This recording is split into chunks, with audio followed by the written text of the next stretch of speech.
Happy Friday, everybody, and welcome back to Brown Bag Bets, powered by BETSPERTS. We are your daily dose of quick hit handicapping and sports betting picks. I'm Alex Christenson, and Andy Molitor is somewhere dealing with an electrician or an internet guy. A lot of things happening in Andy's office, none of which make it possible for him to be here today. We'll also notice we're on StreamYard because producer Dan is on a plane. He is headed to Atlanta to go support his Braves. Make sure you check him out on Twitter. There's a lot of fun pictures of him on Atlanta. So joining me today, and Andy Steve, we have Mr. Matt Rooney, who's going to be here to talk even just a little bit of hockey when we're done. But of course, folks, it's not just Friday. It's a Fallica Friday. So we're going to bear down and talk some college football. Where in the United States are you today, Mr. Fallica? I am in East Lansing, Michigan. Get ready for Michigan State tomorrow. It's where College Gameday will be. And then after the show, Kirk Herbstreit and myself will be taking off for Columbus to call the well, he'll be calling the game, and I'll be sitting in the truck working Ohio State, Penn State. So all Big Ten all the time this weekend. I love it. You know how much I love Big Ten football. I know you grew up with Big Ten football. Now, just before we get started, I see a statue there over your left shoulder. Do you know whose back that is we're looking at? Yeah, that is just a blank mannequin in Michigan State. I'm sure it will be donned with someone's uniforms that they'll probably be wearing tomorrow. Every now and then we'd like to showcase some alternative uniforms that are being worn. My guess is that might be donning the Ohio State Scarlet unis tomorrow that they might be wearing. That's my guess. I have no confirmation of that, though. That's our traveling dummy mannequin for uniform and wardrobe showings. I like that. His back's looking pretty good. He's hitting the gym hard there. It's ripped, exactly. Let's start with that game. Michigan laying 4 at Michigan State. The total sitting right around 50. Again, as someone who loves Big Ten football, maybe a little high there on the total. But what were you thinking here?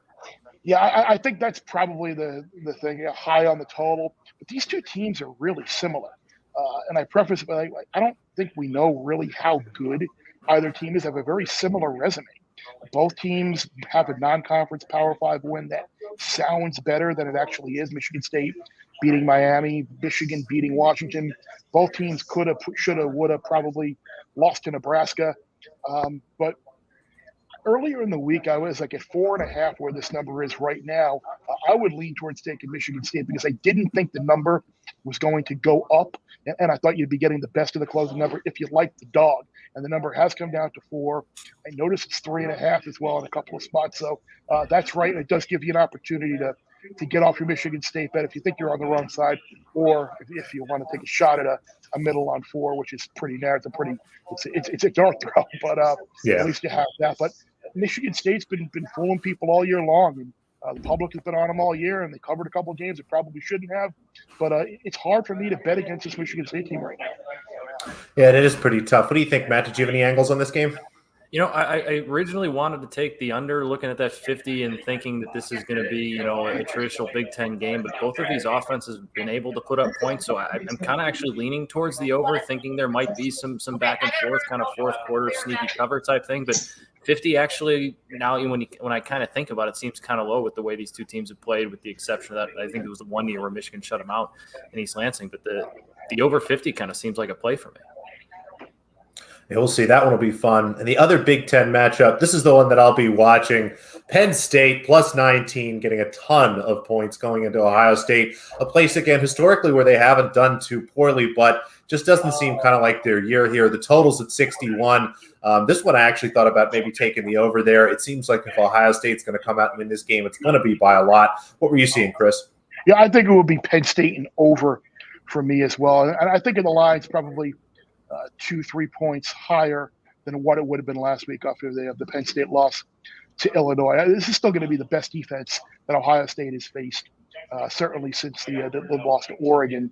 And I know Ohio State's been hot since that loss. They've had 5 wins, but those 5 teams that they've beaten are a combined 10-21 against FBS teams. So while they've been putting up points and looking great, the level of competition hasn't been great. I would think Penn State, after that performance yesterday, even though Mustafa is out, I would think their defense will put up an inspired effort. And I think they probably realize the only way they're going to win is to take a couple of chances and put up some points. So you very well could be looking at like a 42-21, 42-24 type of game, which I think would agree with you and going over as well.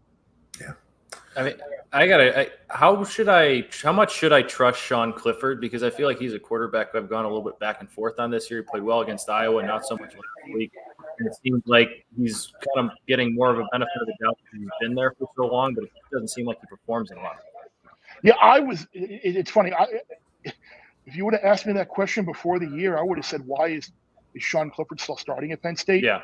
And then the Auburn game, he played well. And then the Iowa game showed up. And then I was like, oh, my God, is there a more important player to a team's success than Sean Clifford? Because the backup quarterback just couldn't complete a pass. But you're right. He's someone who I'm not sure he was fully 100% healthy in that game last week. He should be healthier now, but they're going to need him to complete some passes as well to someone other than Jahan Dotson. Yeah, that's really obviously going to be the key for them. And again, if he comes out and looks okay, and maybe they're having a nice game, or they've got some of the wide receiving talent maybe to put up some points. We'll see. It could be a fun game. I'll keep my fingers crossed and hope for that. Now I think we're done. Or no, we do have one more Big Ten game. I might as well just get them all out of the way here. Purdue. Let's run the whole slate. Yeah, let's do it, baby. Purdue plus 7.5, visiting Nebraska. The total at 52.5. Now, Matt, I don't know if you had any thoughts or feelings on this one, because this one's a blank slate for me. I have no idea what's going to happen. Nebraska just seems like a team like you think you know them 1 week and then you don't. And Purdue's kind of turning into the same team too. They go out and upset Iowa, and then they get blown out by Wisconsin at home. So I got no idea how to feel about this one, other than I think 52.5 is too many points. I'm going to lay the 7.5 because the number is higher than I think you probably would have thought it would be.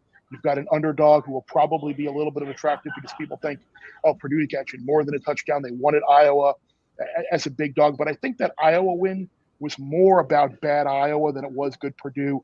It was Iowa turning the ball over. Look, I deserve whatever I get for what happens in this game for laying 7.5 with Nebraska, but I'm going to do it. I think the week off since that debacle in Minneapolis a couple of weeks ago, I think you're going to see a performance much closer to the one we saw earlier in the year at home when they blew out Northwestern coming off of a tough loss. I'm going to lay the 7.5 here, and if I happen to lose, so be it. It's gotta be a good idea to go against Purdue eventually. I mean, it's just goofy things keep happening. I don't mind that. Maybe even try to sell out, get yourself a bigger number, see if Nebraska can do it at home. But we'll head out a little further west. Boise State laying 2.5 visiting Colorado State. I want to talk Iowa-Wisconsin first. Iowa-Wisconsin. All right, Iowa-Wisconsin. What do we got for Iowa-Wisconsin? Under 36.5. Under. Oh God, the total's 36.5. I just want to take the under out of principle. And I was going to say, would you go over? Would No. you go over on that one? No. I mean, Wisconsin. I mean, the only way Iowa scores is if Wisconsin throws the ball and Mertz turns it over. And he threw the ball 8 times last week, so this is going to be run, world record for punts. Like, this has 17-14 written all over it. Oh my God, a total that low in a all college that. football Under game. Ooh. It does feel like one of those games you just play under 30, over 40, just blow out those 10 points, because it does. It either just goes way under or way over. Now, that's enough Big Ten football. We should no longer subject the people to this. Boise State laying 2.5 visiting Colorado State. The total at 51.5. What do you think of the Broncos, Chris? This is not the same Boise team that we were used to with Kellen Moore and Zabradsky and Ian Johnson and those teams that made the BCS bowls a couple of years. This is a team that's had trouble stopping the run all year long. They're going up against the Colorado State team. I think people are aware. Debacle and time management at the end of that game last week. But this is a team that establishes the run. They're going to want to run the ball. They're at home off of that embarrassing finish. And by the way, they went to Iowa and played Iowa very close. They went on the road and beat Toledo. I like Colorado State here, getting the 2.5 and on the money line as well. Yeah. Matt, did you have any thoughts on this one? Not a lot. My original lean was Boise State, just looking at the schedules and seeing their losses have been to tougher losses to decent teams. But the fact about Colorado State wanting to establish the run and Boise State not being able to stop the run, also coming off that embarrassing loss at home, I think they're flipped me there to Colorado State. I'm sure Boise State does still get some value out of being Boise State, having kind of that name, that fun logo, the blue field. It's tough for everybody to kind of get that out of their mind. So I wonder if you see a little bit of shading for them. And it's been a long time since I've checked on this, but a couple of my football friends always remind me that plus 2.5 does really well. For some reason, it's a number that's generally avoided by people. And for some reason, there is a history of teams, especially at home, catching 2.5 points doing pretty well. So Colorado State looks pretty good to me. And the last game that we had here up on the schedule, SEC football, Kentucky +1, basically a pick 'em here at Mississippi State, the total of 47. SEC football, but not the teams you think about, Bear. No, this line's waffled too because it opened up initially as Mississippi State favorite, then it flipped and now it's back. So obviously I like the Mississippi State getting the point and a half more than I do laying it, but still it's roughly the same thing. Kentucky, for as improved as their offense is, they struggled offensively against Chattanooga, struggled offensively against a Florida team that hasn't really been able to stop many people. The South Carolina game on the road was a debacle offensively. I don't know. I think Mississippi State, I know it was just Vandy last week, but Rogers appears healthy now. I think they can throw the ball on Kentucky, and I'm not sure Kentucky's offense is going to go up and down the field on the Bulldogs here. So, yeah, I'm going to be on Mississippi State here. Yeah, I like that one quite a bit. Now, before we get to some other games here, we did have a question. And, Chris, I don't know if you could tell us this or not, but any chance Game Day is going to UTSA versus UTEP next weekend? It is on the list. I can tell you that. I would think if UTEP can go on the road and pull that upset at FAU as a double-digit underdog, that's going to be ranked very highly on that. I would say we're either going to wind up in UTEP or Cincinnati next week would be my guess. But barbecue choices. That's not bad. I know, but look, I've been wrong before, and I went into this on the pod with Stanford Steve. Like the week we were at Georgia, Kentucky, I think it was. I wanted to be at Iowa, Penn State. No, that was the Red River. That was Red River. I wanted to be at Iowa, Penn State that day, and the following week I wanted to be in Cincinnati for UCF, and we were at Georgia, Kentucky. And then last week I wanted to be at Pitt, and we wound up being at UCLA. So my prognostications for sites for Game Day have been about as mediocre and below average as some of my picks have been this year. Well, it's okay. You're due. Maybe we'll get what you want next weekend. Looking through a couple. That's right. A couple more games. I always like to get your opinion on some of these Friday night games. We've got Navy Tulsa laying 11, Nevada UNLV, Nevada laying 20. Did you have any thoughts on either one of those games tonight? The Navy Tulsa game I have a hard time with because Navy is a team like Matt was saying before about certain teams, and apologize for that, not really being able to get an opinion with Sean Clifford 1 week. Purdue, you don't know what you're going to get. Like Navy's kind of been that team. Early on the year, they had trouble scoring. They made some shakeups on the coaching staff, but they've been playing much better lately. Got to wonder how they bounce back from playing Cincinnati so close last year. I could see Navy being a bit of a public underdog. I do like Nevada, though. I think laying a big number in a rivalry game with the ridiculous ending of that game last week, I think this is a team that's going to put up a lot of points and a lot of yards against the UNLV team that's been pretty scrappy this year. But of the two games tonight, I feel most confident about laying the big number with Nevada. Yeah. The other game I wanted to ask you about, and this, of course, is for Dan, who will be in Atlanta watching the Braves, but Texas visiting Baylor. Baylor laying 2.5 points at home. Again, just under that key number of 3 for the ranked team there. Any thoughts on that game either way for Texas and Baylor? I lean Texas. I know a lot of the numbers portrayed to Tom Herman as an underdog, but Texas has been a good underdog in some of these short games. They should have won the Oklahoma game as a 3.5 point dog a couple of weeks back. It's just going to depend on Casey Thompson. They had Oklahoma State beat. They're about to go up 24-7, and the pick six completely turned that game around. So I think it's a good opportunity for Sark to go on the road, show that, in fact, things are different and going to be different in Austin. So I would lean towards taking Texas here. I got to ask also for producer Dan here. How about the World Series tonight? You got any leans on his Braves or the Astros? Well, I have holding a Braves ticket to win the World Series. So same. You know where my heart is. I kind of like Anderson in this spot tonight. I'll put it to you this way: if they don't win tonight, then this is going to be a short series because I don't know who's pitching after this. So this is an absolute must-win for the Braves tonight. So I think Anderson's going to pitch well, and I'd play the Braves tonight. I would. Excellent. I like that quite a bit. Matt, any other games or questions here for Mr. Fallica before we let him get his weekend started? There was one more in the chat here. Auburn, Ole Miss. Looks like it's going to be a pretty good game. What were you thinking there?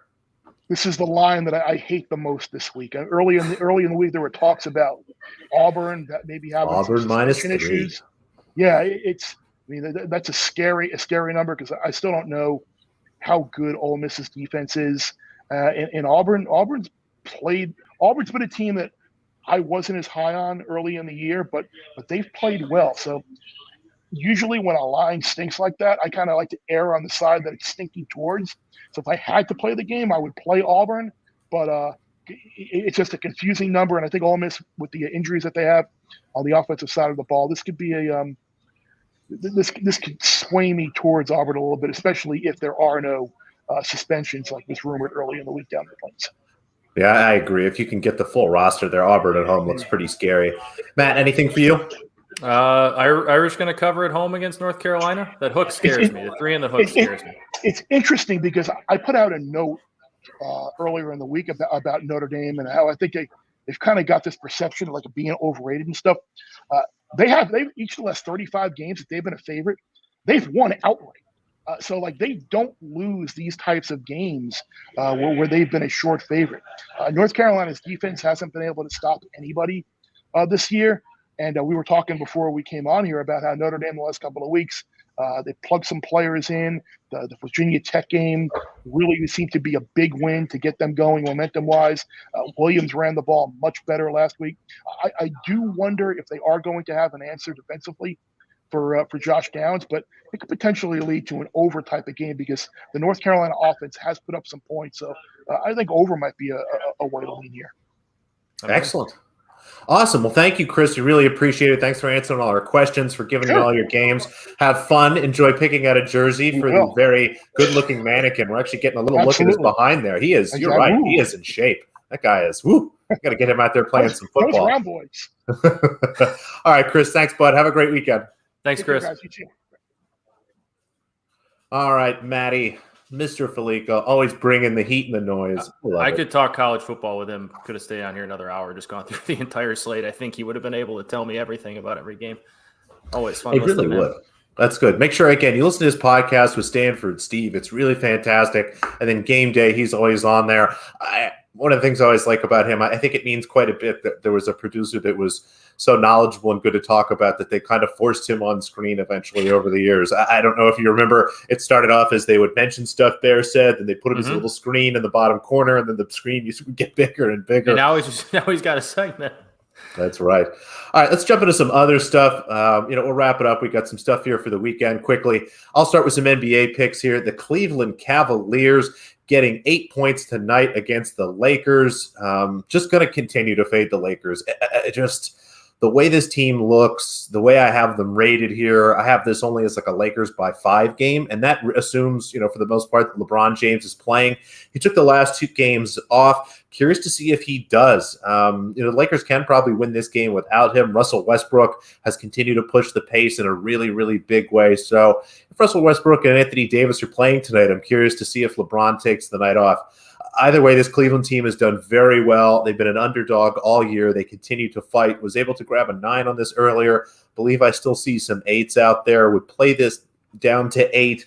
If you only have a 7 there, less than standard juice maybe is okay, but 8's really the number. Like I said, I have this at Lakers -5, and I generally like to stick to about a 2.5, 3-point bump here at the beginning of the season. So we'll back the Cavaliers if you can still get that number. The Pelicans, though, this money line is still out there. Pelicans +110, +115 looks great to me. It's pretty simple, folks. The Sacramento Kings should not be a favorite.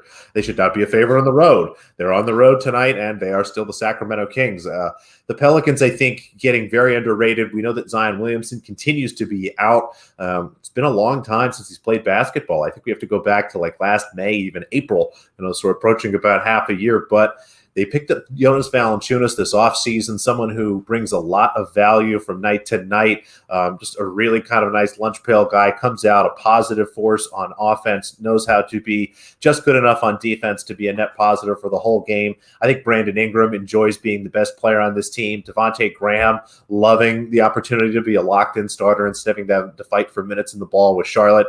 I think it's a team of a lot of guys that are talented and happy to kind of have a minute here to take a step forward and show out while the Zion's on the bench. The Pelicans have been great this year. I have them as small favorites, about 1.5, 2 points here. So Pelicans, we'll just take them on the money line, +110 or better for me. And as I mentioned, Matt's here, folks. And I know that Andy and I joke all the time about hockey, and it's crazy that a guy from Minnesota doesn't know anything about hockey. Right. But he should know a we've lot more than got me. Matt here. It is. I'm surprised it hasn't occurred to me before yesterday. It's like, I've never been to a hockey game. And you're from Minnesota. There's just hockey games everywhere. He should just be able to go outside, throw a football, and there should be somebody playing hockey.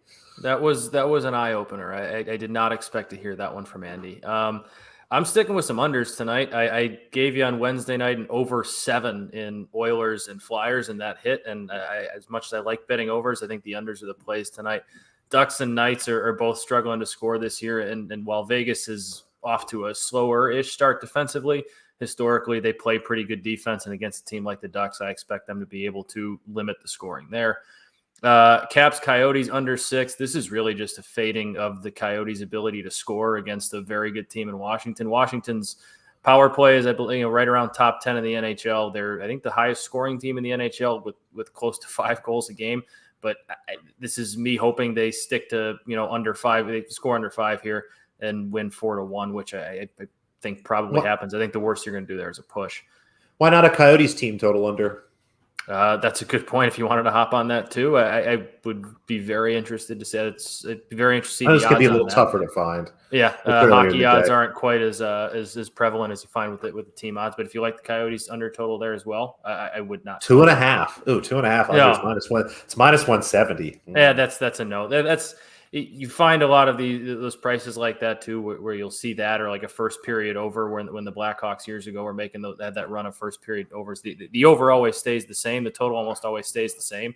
It's the odds that will be changing. So you'll get like a -220 over 1.5 in the first period. It just doesn't make sense to bet it.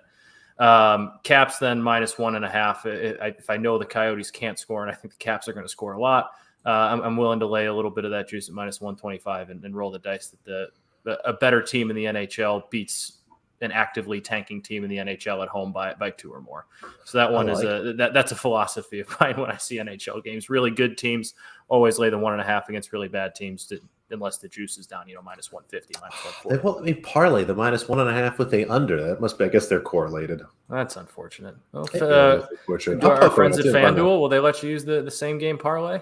I'm going to have to check that out later. We'll see if our friends at FanDuel let us know. We can do a capped money line under 6 for +140. Ooh, I like that. We'll see how that goes. I think I'll play that for a little bit of fun. And I do, of course, it is a day that ends in Y, which means someone's playing tennis. We'll go back to Italy, to Cora Maior. Jasmine Paolini, the local Italian, been ripping through the second half of this hard court season. Again, against a lot of lower level players, but this is not a terribly high quality field. Again, some solid players, and I'm curious to see if she can kind of crack the top 50 and be a regular, maybe even push for the top 20s. But I have her. She's playing Diana Yastremska in this match. I have this match pretty close to a pick-em. Yastremska, overall, the more talented player. If you go back and look over the past couple of years, has put up the better numbers and things. But since called it social media issues as a result of some less than exciting pictures she took where half of her face was one color and the other half was another color, took that into some injuries, has been recovering from kind of all that at once and just really struggling this season to put it together. Paolini, the kind of workmanlike player that's going to really put her through the ringer. Happy to back Paolini here at +140 or better. And you can do just a little bit better there if you try. So take a look at that. Like that quite a bit. That will be my tennis look for today. But I believe that just about does it for us. Of course, we will say thank you to our friends over at WynnBET. Make sure you sign up there. You get a risk-free bet. It's up to $500 every place. It's up to $1,000 in a lot of places. Mm-hmm. So sign up. Make sure you use the code. I believe the current one is BETSPERTS NFL 1000. But make sure you look around. There's links and codes just about everywhere we are.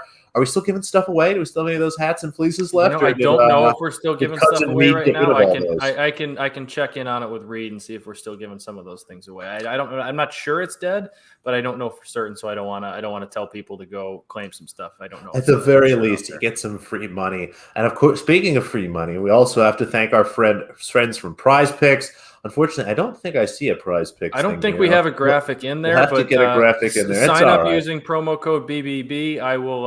The last night I took the night off, but I've been trying to do some late night PrizePicks after dark type plays for the 9 o'clock games or 10 o'clock games if you're on the East Coast, just to I know a lot of people watching like something to bet on a random late night game. I'm one of those people too. So I'll keep tweeting out some plays from the BetSperts accounts there, and let's try and win something.